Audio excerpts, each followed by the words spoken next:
derecho, ya te lo impusieron y hay otros que en esa imposición se creen los dueños de tus propios derechos. Los derechos se ganan, ¿no? Uno, digamos, los gana de manera propia, ¿sí? Y no puede aceptar, digamos, que sean concedidos, porque en esa concesión uno pierde su autonomía, su libertad. Por eso la filosofía siempre se está peleando, y esto me parece clave, contra el sentido común. Si por lo que se percibe nos molesta tanto el gobierno a nivel de sus políticas económicas y sus políticas sociales, lo que puede ofrecer la filosofía es pensar por qué al mismo tiempo estas políticas logran construir un sentido común. Y esa es la batalla más difícil, que es entender cómo se conforma un sentido común. ¿Qué es un sentido común? Hay un filósofo llamado Heidegger que lo planteaba de un modo muy claro. Heidegger decía, el sentido común es el impersonal sé, sé con S-E. ¿Qué es el impersonal sé? Es pensar lo que se piensa, decir lo que se dice, desear lo que se desea, sentir lo que se siente. Ese sé, ese impersonal, es algo que no depende de uno, sino que uno queda como entramado en una lógica colectiva de la que no puede zafar y reproduce eso mismo que uno no está de ninguna manera eligiendo por sí solo. El sentido común es el que se impone a través de los medios, pero también se impone a través de nuestra cotidianeidad, porque nuestra cotidianeidad, o sea, lo que hacemos todos los días, la vida cotidiana, tiene una serie de valores que se imponen como si fueran los únicos y que inhabilita el que podamos pensar desde otra perspectiva. La filosofía propone pensar. Y en ese pensar desarticular el sentido común. El sentido común nos exige levantarnos a la mañana, nos exige tener que sobrevivir gracias a nuestro trabajo, trabajar de lo que a nadie le interesa trabajar, hacer lo que otros necesitan que hagamos para nuestra supervivencia. Y está todo bien entramado, justificado, legitimado, y uno se siente como adentro de la Matrix, ¿no? Como adentro de un dispositivo, de un sistema del que no puede zafar. Y ese sistema se instala como si fuese algo normal, nos normaliza. Eso dice Foucault del poder. El poder no nos reprime nada más. El poder es más eficiente no cuando nos reprime, sino cuando nos normaliza. O sea, cuando nosotros aceptamos las necesidades del poder como necesidades propias. Y lo que hacemos, creemos que lo hacemos para nuestra necesidad, y lo que estamos haciendo en nombre de nuestra necesidad es lo que otros necesitan que hagamos. La normalización, nunca hay que olvidarse, gente, que la palabra normal viene de norma. Y si hay una norma, alguien la pone. Y alguien la pone porque le resulta productiva, le resulta funcional. Entonces, siempre que hablamos de que nuestras prácticas tienen que ver con lo normal, con que somos gente normal o que algo es anormal, no olvidemos que en nombre de esa normalidad se buscan imponer intereses. Ahí la filosofía aguijonea, molesta, perturba. Por eso la filosofía es anómala, busca anomalizar. Las preguntas que se hacen son preguntas que buscan deconstruir ese sentido común. Ese sentido común, además, no es democrático en el sentido filosófico del término, sino que es un sentido común que impone jerarquías. Y esas jerarquías se naturalizan, como se ha naturalizado durante tantos siglos el lugar hegemónico del varón por sobre la mujer, por ejemplo. Algo que está absolutamente naturalizado. Eso significa que hay una situación de asimetría que encuentra, sin embargo, en textos, en estudios, su supuesta justificación. No se olviden que un pensador como Aristóteles, por ejemplo, del cual después devienen muchas de nuestras teorías, sostenía que la mujer era un macho no realizado. ¿Venimos de ahí? Venimos de narrativas que siempre han naturalizado una diferencia, una desigualación entre los varones y las mujeres. Pero lo peor es que eso se ha intentado justificar desde el conocimiento, mostrando que a la mujer le falta algo, ¿no? Y que por lo tanto está bien el lugar de sujeción o de secundariedad en la que está. Asociar a la mujer con la carencia. Asociar siempre a los grandes excluidos de la historia con la carencia. La mujer como sinónimo de la nada, ¿no? Porque todavía escuchamos en los hogares decir: el nene tiene pito, la nena no tiene nada. Mirá vos, no tiene nada. O el negro no tiene color. O el indio no tiene cultura. Las grandes exclusiones de la historia están siempre fijadas a una carencia. Una carencia que necesita ser completada. Y ahí está, ¿no?, el lugar del poder, que siempre se adjudica, se atribuye para sí una superioridad. Es contra eso que la filosofía cuestiona. La filosofía siempre cuestiona.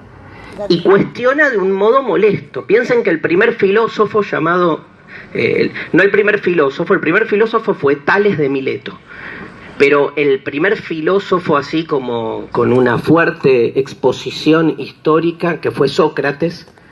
Piensen, un Sócrates que muere por hacer filosofía, lo condena el poder de su época.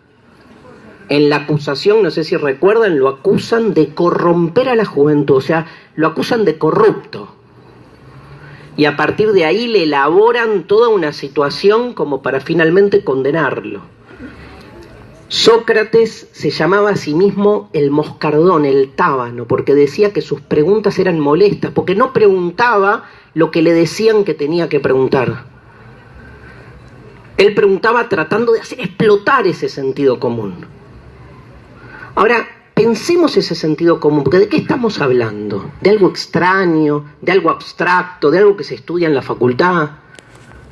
No, gente, el sentido común es el que nos...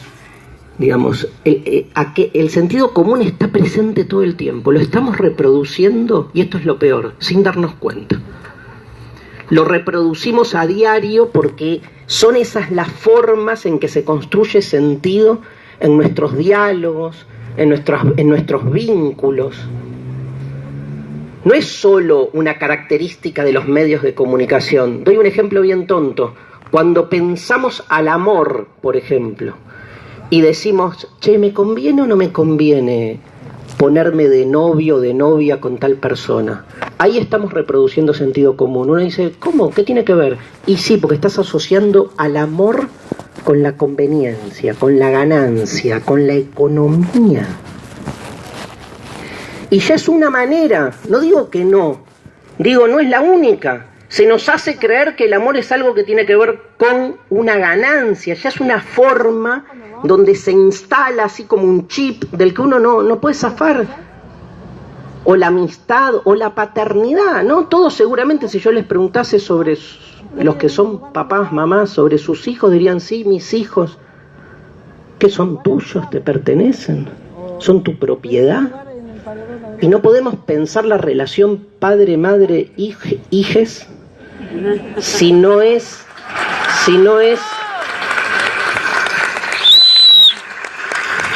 en relación al paradigma de la apropiación. Que un hijo te pertenece como te pertenece un libro, como te pertenece un auto, una computadora.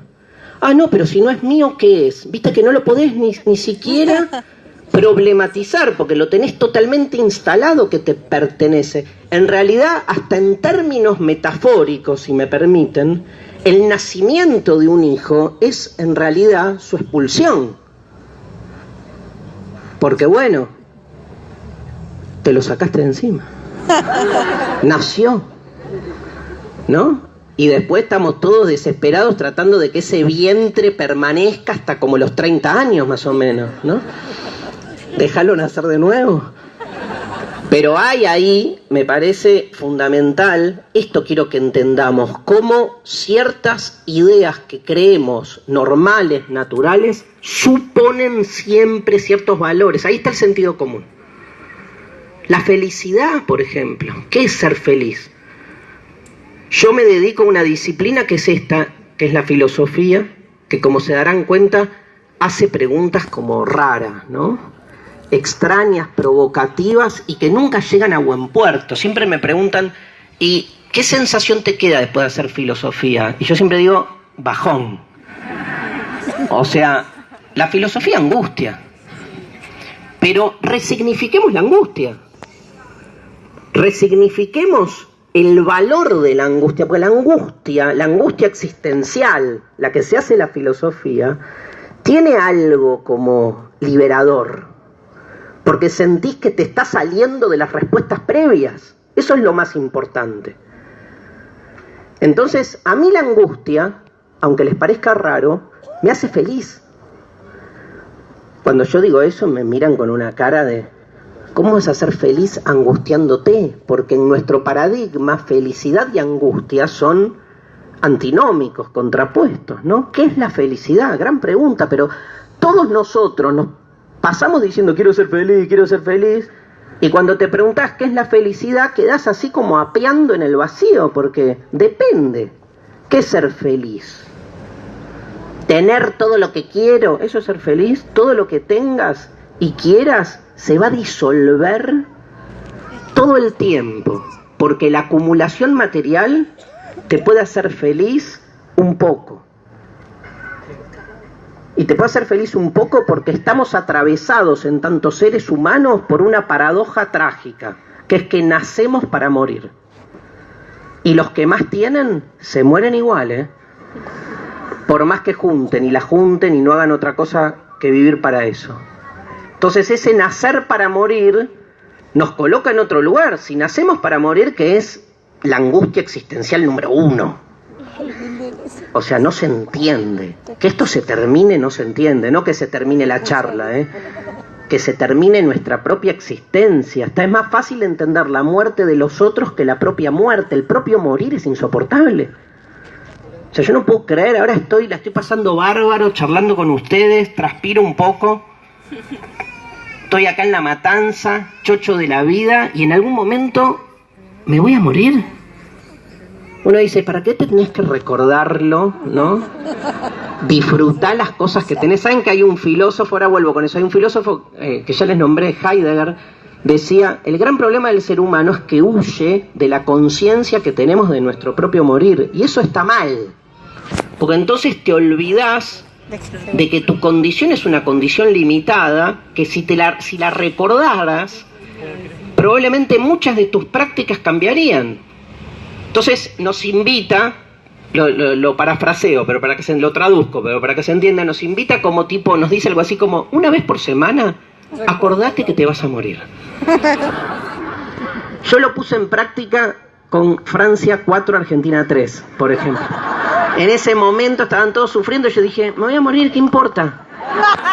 Ya vi 2 campeonatos mundiales ganados.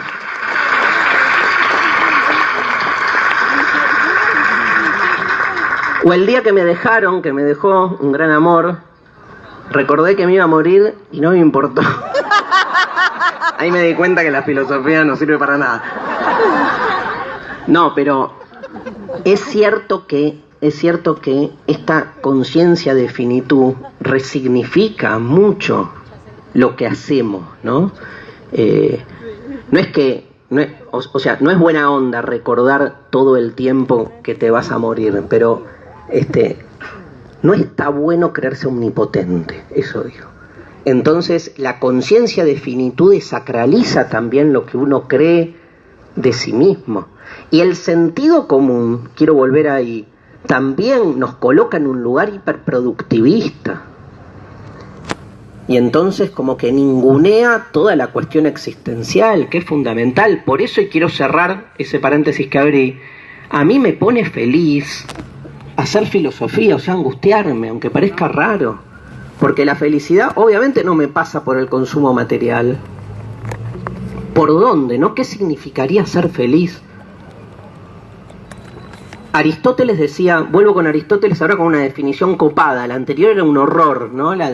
Pero eso pasa con los pensadores, eso les debe pasar a ustedes con un montón de gente que escuchan cosas que están buenas, otras malas. Lo que hay que hacer es recortar y pegar, que es como la clave para resignificar ideas.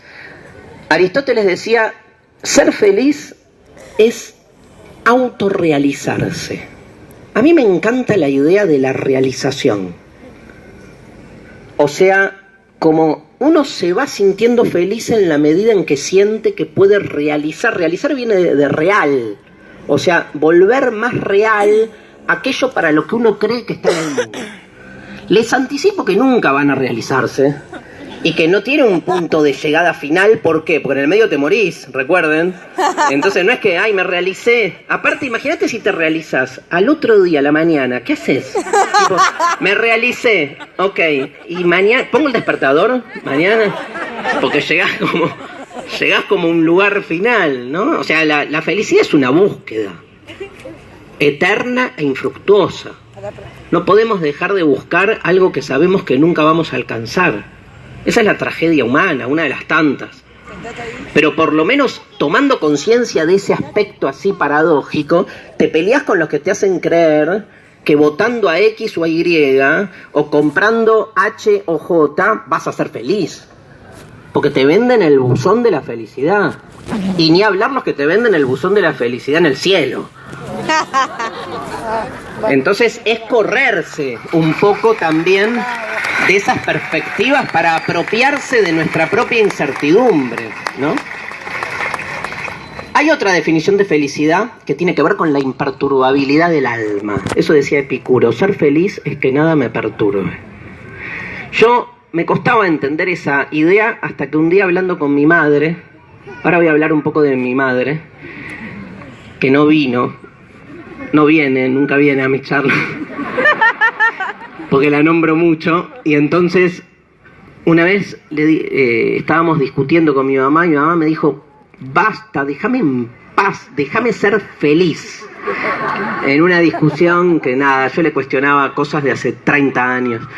Y entonces, cuando me dijo, déjame ser feliz, dije, vino a lo mío. Entonces la paré en seco y le dije, vieja, ¿qué es la felicidad para vos? Y me miró así de soslayo y me dijo, es muy simple, Darío, que nadie me rompa las pelotas. Y se me acabó la filosofía. Pero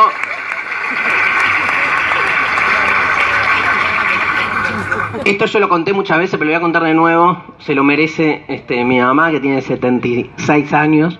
Cuando yo empecé a estudiar filosofía, en realidad estaba en 5º año y yo dudaba qué estudiar, y mi vieja estaba desesperada porque yo le dijera que iba a estudiar sus únicas 3 opciones posibles, que eran contador, arquitecto y médico.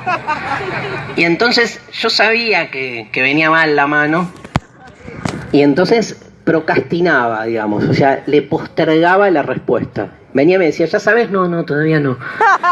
Yo ya re sabía. Yo tenía una duda radical, que era, no sabía si estudiar filosofía o letras.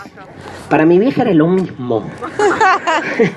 No hay diferencia, porque es facultad de filosofía y letras. O sea, no había diferencia. Y yo le decía que estaba dudando. Entonces ella se imaginaba una duda un poco más contundente. La cuestión es que un día, nada, pasaron meses, había que anotarse a la facultad, y la agarré así un domingo y le dije, ya sé que voy a estudiar. Y me dijo, ¿qué? Filosofía. Mi vieja en ese momento, gran actriz, gran actriz, se puso a llorar. Yo igual heredé de su genética la capacidad de llorar por cualquier cosa, pero no sentido, sino actuado, digamos. Que es una técnica muy importante porque ganás muchas discusiones y conseguís muchas cosas, porque la gente es como, con el llanto no puede, te ves llorando y yo te tiro una lágrima de nada, cosa que está buenísimo.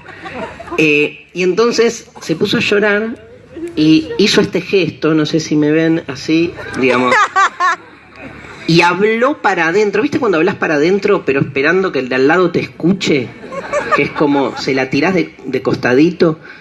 Hizo así y dijo, ¿por qué me tocó un hijo tan anormal? Fue tremenda. Yo sentí una daga en el pecho, porque está bien, elegí filosofía, pero mi vieja no dijo, ¿por qué me tocó un hijo que eligió una carrera normal? Dijo, ¿por qué me tocó un hijo anormal?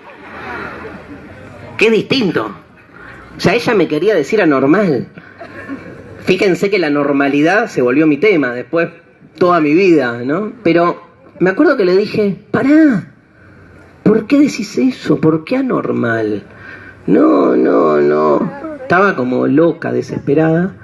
Y entonces yo estuve, no me olvido más, 3 semanas le traía libros y le justificaba que la filosofía era la más normal de todas las disciplinas. La molestaba con silogismos de este tenor, tipo, así la agarraba de la nada y le decía, mamá, ¿vos estás de acuerdo que la filosofía es la madre de todas las ciencias, no? Sí. Bueno, ¿eso significa que todas las ciencias derivan de la filosofía, no? Sí. Bueno, si para vos la filosofía es anormal, eso significa que todas las disciplinas científicas son anormales. Por lo tanto, no te subas al ascensor. Salí, no me rompa las pelotas, ¿no? Era como su mantra. El tema es que, voy a lo importante, a las 3 semanas de molestarla y presionarla, mi vieja me agarra y me dice, Darío, basta, no te quiero escuchar más, te quiero decir la posta. Y yo me sorprendí, porque ¿cómo? Ya me dijiste la posta, que es que te tocó un hijo anormal. No, te quiero decir la posta. La miré, me miró y me dijo, Darío, el hijo de Betty va a ser contador. ¿Y yo qué le digo a Betty? Que el mío va a ser filósofo. Le dije, mamá, 3 semanas al pedo. Me hubieras dicho que el problema era Betty, íbamos juntos, le hacíamos un acting a Betty, yo le decía que era contador, lo que quieras. O sea, me hubieras avisado. No, ¿qué le digo a Betty? Y ahí tuve una epifanía. ¿Saben lo que es una epifanía? Sí. Es como una revelación, pero sin Dios. Como un insight, tipo, vi algo. En filosofía pasa mucho eso. Uno, wow, ve las cosas de otra manera, digamos, ¿no? Una epifanía.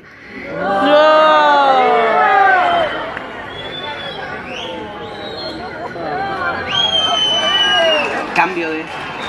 Ya vuelve, ¿eh? Están cambiando la batería. Espero.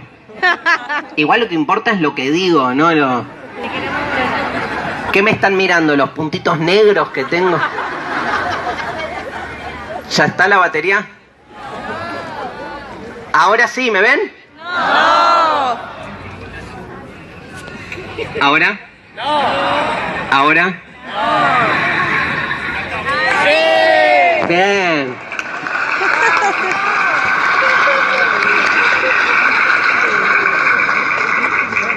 Bueno, entonces ahí es como que me pasó lo siguiente, como que vi algo. ¿Qué vi? Como siempre, detrás de lo que se te presenta como un problema real o cotidiano, se encubren los problemas reales. O sea, mi vieja me había presentado un problema. En filosofía decimos epistemológico, que es si la filosofía es una disciplina normal o no. Pero no era lo que a ella le importaba. No se estaba jugando ahí el debate se estaba jugando en otro lado. Con Betty, gracias. ¿Qué significa que el problema se jugaba con Beatriz, se llama? Con la amiga, la mejor amiga de mi mamá. Que detrás de una discusión acerca de la normalidad de la filosofía, lo que mi vieja estaba planteando era un problema político. Antes de eso, un problema político. En realidad a mi mamá no le molestaba que yo fuera hippie, le molestaba que ella ser la madre de un hippie, que es distinto. Y tener que lidiar con Betty, que era la madre de un contador. Como si un contador no pudiera ser hippie. No conozco ninguno igual, pero... Ahora, ¿por qué un problema político? Porque había una relación de poder, hay una relación de poder. ¿Dónde? En la amistad. Pero por favor, ¿qué tiene que ver la amistad con el poder? Por favor, todo. ¿O alguien cree que hay algo en la existencia humana que no tenga que ver con el poder? ¿O alguien cree que hay algo en la existencia humana que no sea radicalmente político? Se hace política en la amistad, en el amor, en la vocación, en el aula. ¿Cómo nos quieren hacer creer que el aula no es un lugar donde se hace política? Por favor. ¿Cómo nos quieren hacer creer que no es un lugar donde se construye ciudadanía?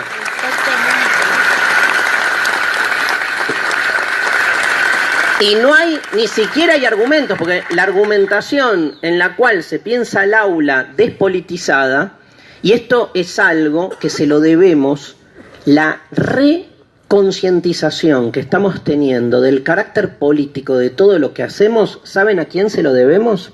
A la revuelta feminista. Claramente.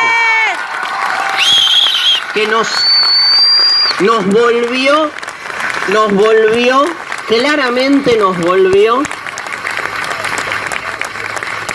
a evidenciar el carácter político de aquellos ámbitos donde el poder intenta denodadamente despolitizar.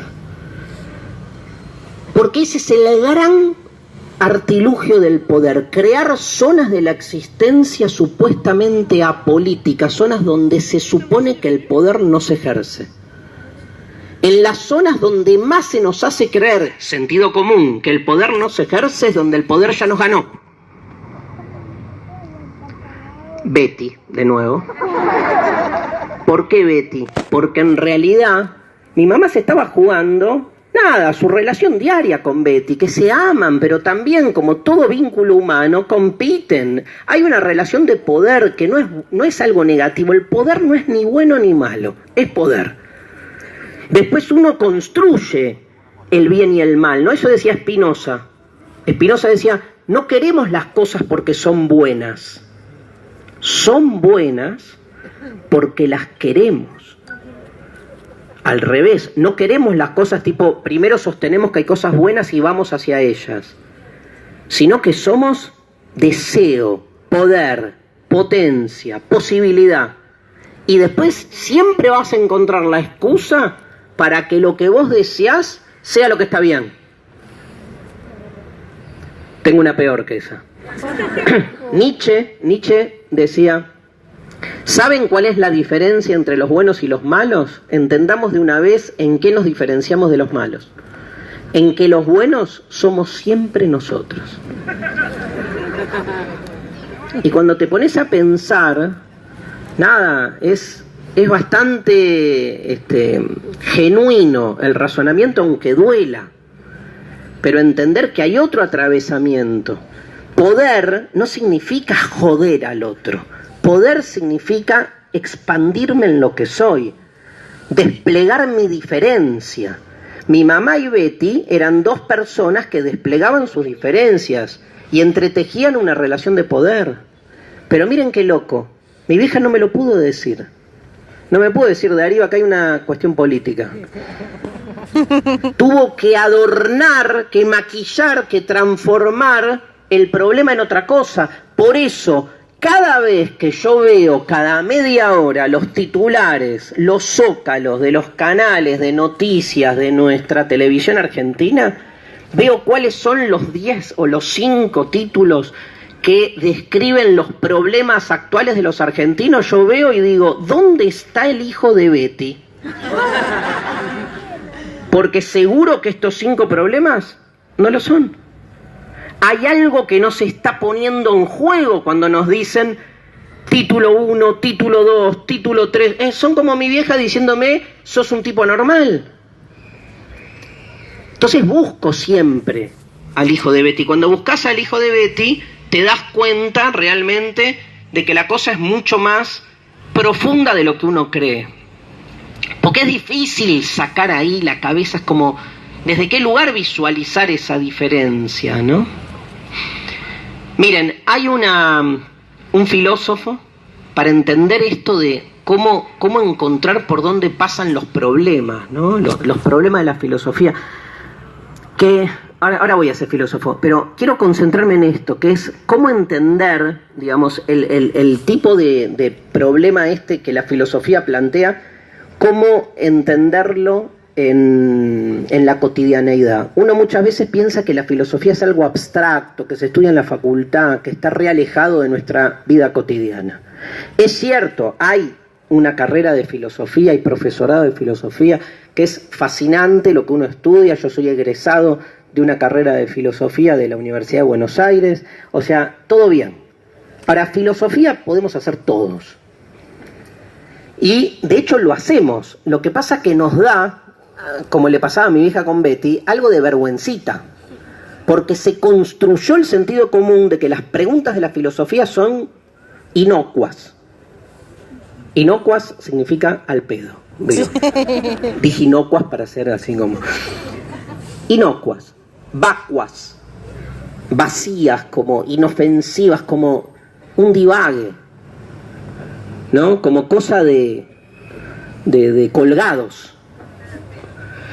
Cosa de colgado, ¿no? Vieron que a los que hacemos filosofía se nos acusa o de ultra nerds, tipo eruditos, ratas de biblioteca que se la pasan leyendo libros así, o de drogones, ¿no? Son como las dos grandes acusaciones. Estás...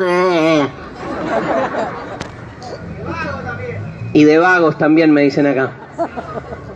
Y de vagos y de hippies. Bueno, díganme todo lo que quieran, no hay problema. Cómplices de mi vieja. Quiero que sepan que mi vieja ahora me acepta. Porque salgo en la tele, no porque hago filosofía. Igual lo prefiere a mi hermano. No lo aplaudan.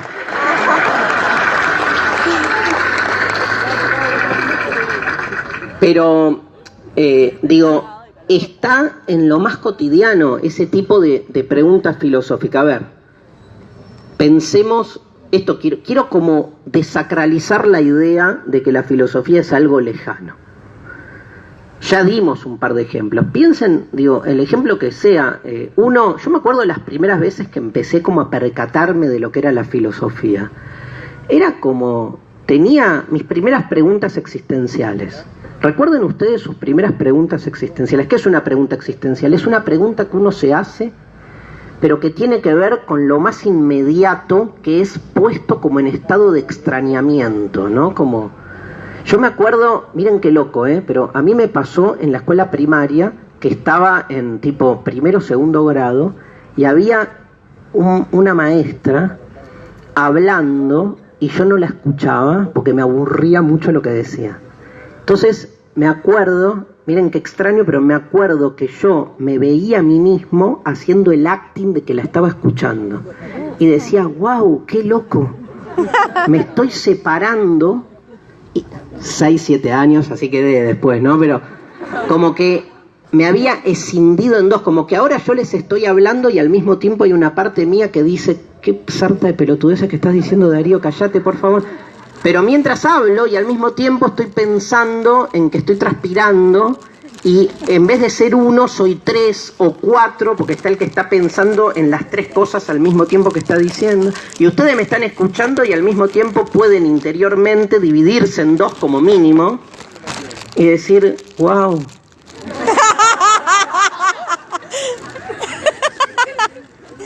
Estoy escuchando. Bueno. Esa fue una de mis primeras... Entonces yo me pregunté, ¿qué soy acá adentro? Adentro, ¿no? ¿Qué hay acá adentro? Me acuerdo que un amigo de mi papá, ultra cientificista, que era el que hablaba conmigo de estas cosas, le preguntaba yo a mi viejo, ¿qué hay acá adentro? Mi viejo me decía, yo qué sé, preguntale a mi amigo. Y entonces, mi amigo, el amigo de mi papá, que era tremendo, decía, adentro no hay nada. Que es tremendo, ¿viste? ¿Qué haces cuando un chico de 5 o 6 años te pregunta ¿dónde va la gente cuando muere? Cualquier respuesta que le des es chota. O sea, está condenado al fracaso, porque le decís al cielo. Y bueno, no, ¿viste? Porque decís, vale decirle eso, y después te va a decir, quiero ir al cielo, yo también a verlo, o ¿dónde compro un pasaje para...?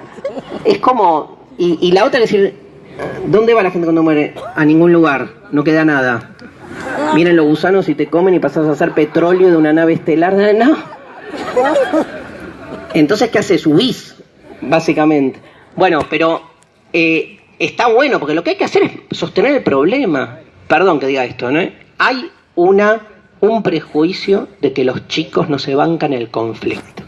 Y entonces hay que darles todo adornado, con soluciones rápidas, con ¿no? Este pensamiento binario y buscar siempre su tranquilidad. Digo, mi experiencia es exactamente lo contrario. De hecho, filosofía es básicamente un ejercicio de problematización permanente.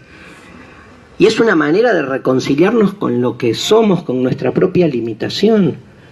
A veces me preguntan, ¿por qué gusta la filosofía? Y a mí me gusta, digamos, responder siempre lo mismo, porque nos hace como recuperar nuestras propias contradicciones, que son las que percibimos en lo cotidiano. Cuando nos quieren hacer creer que somos máquinas, o que somos productos, o que somos así inversiones hacia el futuro, o que somos grandes fieles que tenemos que cumplir con todos los mandatos para que se nos garantice el acceso a la eternidad o lo que fuera, hay algo de lo propio que entra en colapso. Porque somos absolutamente abiertos a las tensiones permanentes que vivimos con otros, con nosotros. Cuando a Nietzsche le preguntaron una vez quién era él dijo, ¿quién soy yo? Un campo de batalla, dijo. Porque acá adentro habitan muchos y en contradicción permanente. Pero se nos quiere hacer creer que somos una unidad y que tenemos las cosas en claro. Lo único que se nos quiere hacer creer con esa idea de la claridad es, digamos, de qué manera convertirnos en sujetos sujetados, o sea, en aquellos que cumplimentamos todo lo que otros necesitan que hagamos. Por eso la filosofía lo que propone es una recuperación de la incertidumbre, de la ambigüedad, de la perdición, perdernos, ¿no? Hacer filosofía es como perderse un rato. Fíjense, son preguntas que parecerían no ir de frente a las cuestiones y sin embargo son mucho más políticas de lo que parece. Yo me preguntaría al revés, cómo lamentablemente en el supuesto mundo tradicional de la política lo único que no se hace es política, porque lo que se hace es hablar un idioma o una cantidad de problemáticas que tienen que ver con ese dispositivo. De ahí, y me quedó abierto de antes, de ahí la revuelta feminista que repolitiza la vida cotidiana. Cuando decimos que el aula es política o decimos que el hogar es político, lo que estamos es, de algún modo, develando y defendiendo una idea que se había naturalizado desde el lugar opuesto. Lo digo distinto. Cuando muchas veces nos dicen, ustedes los docentes van y politizan el aula, o ustedes van y politizaron los ravioles de los domingos. Me dijeron eso. Vos contás esas ideas, vas y politizaste los ravioles de los domingos. Yo le pregunté, perdón, ¿quién cocinó los ravioles de los domingos? Y mi mujer.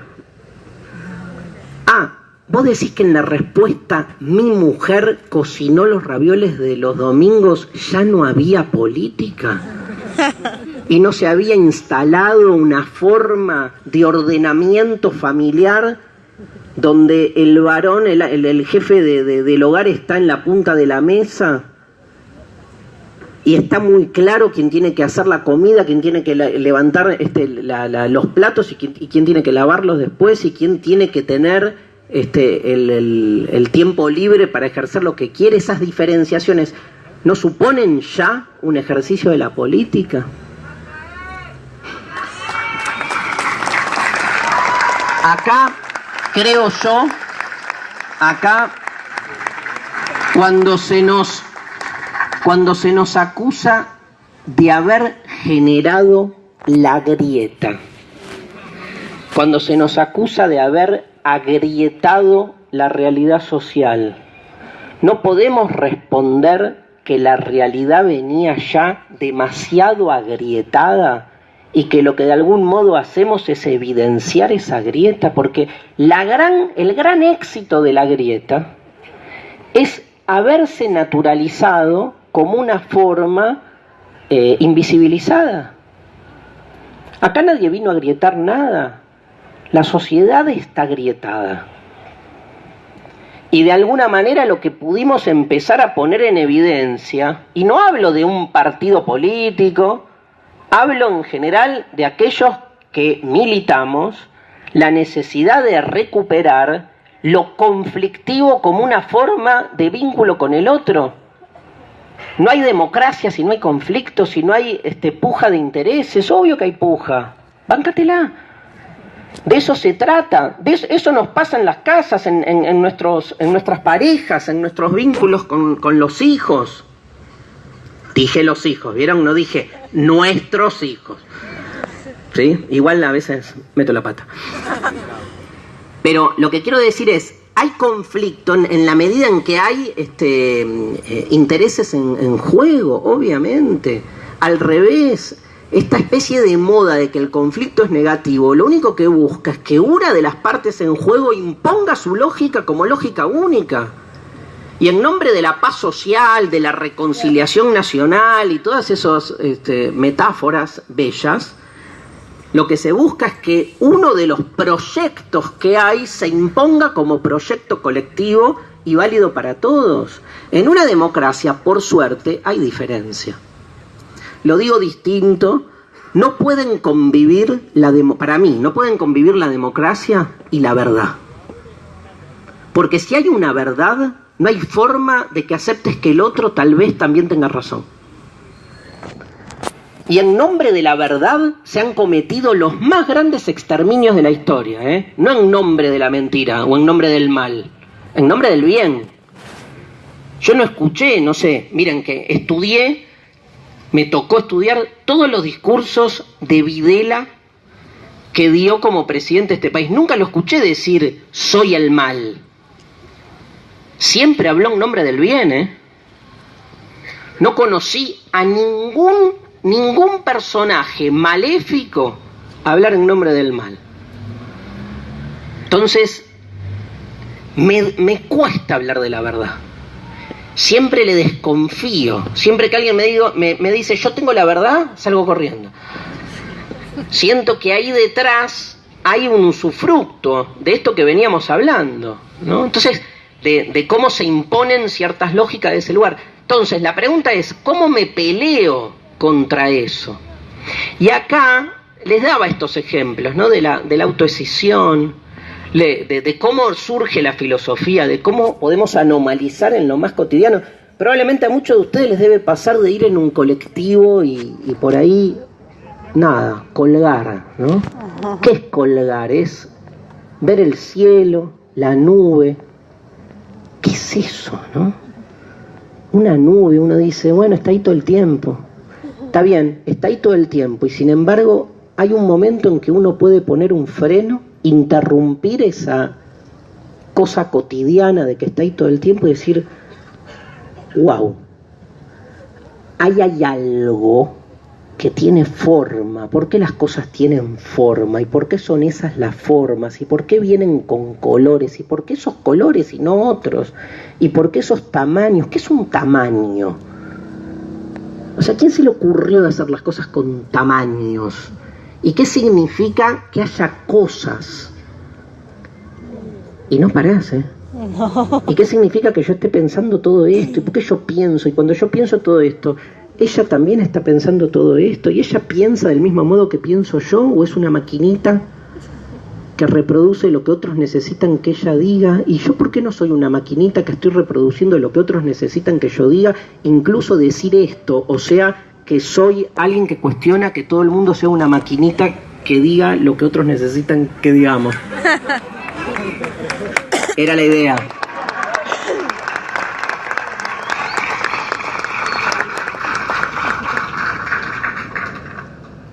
está buenísimo, digamos, salirse de esos lugares estructurados, ¿no? Donde las cosas, muchas veces me pasa que yo estoy hablando de estas cosas y me dicen, Darío, vos pensás demasiado. Como diciendo, pensás demasiado es como, loco, agarrá la pala, ¿no? Es como... Y yo me pregunto, ¿qué es una pala? ¿No? ¿Y qué es agarrar?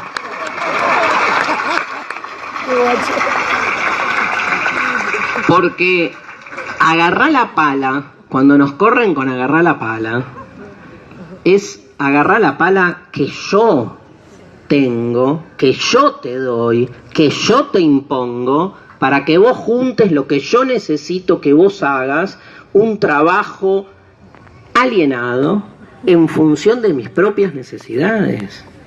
Porque cuando se nos quiere hacer creer que tenemos que ser gente práctica y no perder el tiempo en estas preguntas sin sentido, y que tenemos que estar todo el tiempo haciendo cosas que sirvan para algo, ¿sí? De hecho, la pregunta más recurrente que me hacen a mí es ¿para qué sirve la filosofía? Y yo siempre contesto, sirve para preguntarse por qué todo tiene que servir para algo. No me contestaste. No te voy a contestar lo que vos querés que te conteste. No es televisión esto, que está todo preguionado, incluso en lugar de los supuestamente críticos, ¿no?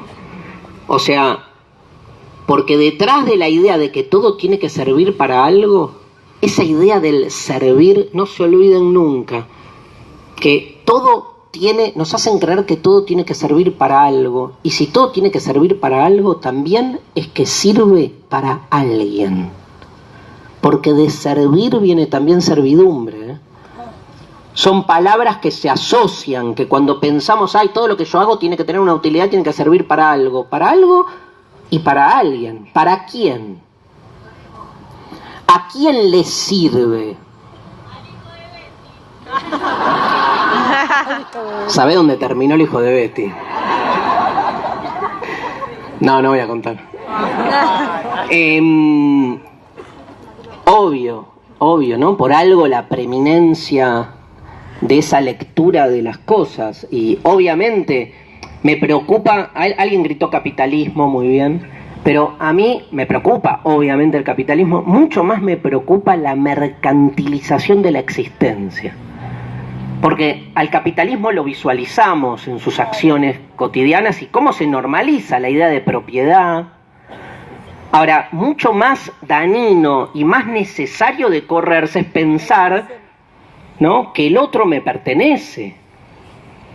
Porque ahí se juega otra cosa. Mi hermano, al que cité, que lo conocen, la otra vez me pasó un dato muy claro y evidente, que es que el 90% de los femicidios, cuando le preguntás al victimario por qué mató, dice que mató por amor. Y que mató por amor porque, según él, ella le pertenecía. Esa mercantilización que supone que todo es propiedad termina generando la idea de que el otro me pertenece. Entonces todo está ligado. No se puede pensar las cosas como islas. La mercantilización va a un lugar mucho más profundo y no nos permite, por ejemplo, perder el tiempo. Porque hasta pensamos que nuestro tiempo vale oro y que todo lo que hacemos tiene que tener una utilidad inmediata y tiene que ser aprovechable. La filosofía va por otro lado. Hay un filósofo norteamericano que dice siempre algo sobre cuando tiene que definir la filosofía. Tiene una frase que a mí me encanta, que se las quiero compartir. Dice que hacer filosofía es rascarse donde no pica. Gran frase que nos hace pensar en lo urgente, lo importante. Igual yo la frase, digamos, la aprendí al toque que empecé a estudiar la carrera. Y después, digamos, cuando ya empecé a estudiar la carrera, un día mi vieja me dijo, bueno, decime algo de la filosofía, ¿para qué sirve? Y yo le tiré a rascarse donde no pica. Y mi vieja me dijo, ¿ves? ¿Ves? ¿Para qué te dejé? Y bueno, pobre. Se tuvo que bancar un montón. Pero, digamos, rascarse donde no pica es muy interesante el concepto, ¿no? Porque, ¿por qué es importante rascarse donde no pica?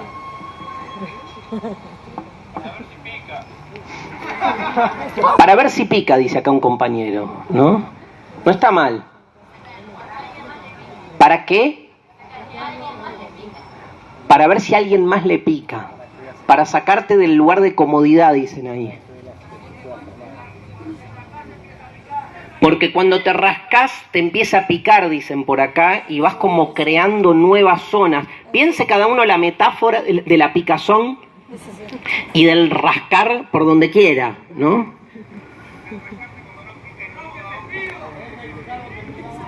Ahí ya no escucho nada.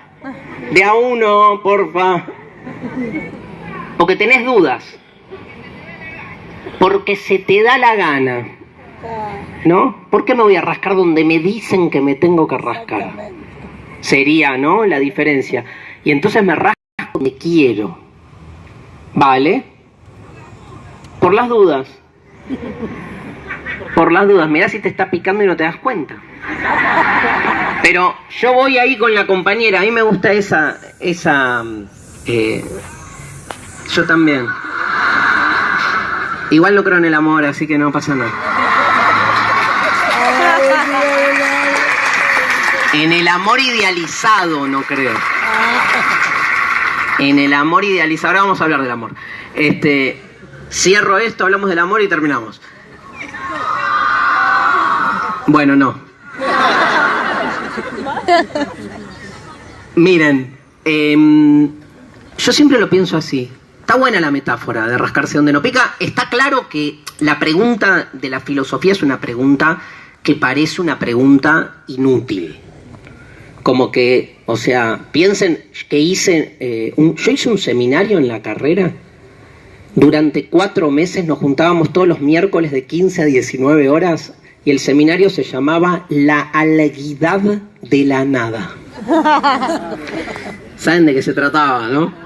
Discutíamos si la nada es algo o la nada no es nada. 4 meses. 4 horas. Un orgasmo era. Era el placer porque sí, ¿no? Y después te das cuenta que lo que parece en realidad algo inútil, ¿no? Supone un ejercicio mental muy interesante, de cuestionamiento permanente con uno mismo. Es lo que nos pasa seguramente a muchos de ustedes, que los veo muy jóvenes, recién terminado el secundario o pasando por la escuela media, diciendo, ¿para qué tengo que estudiar matemática?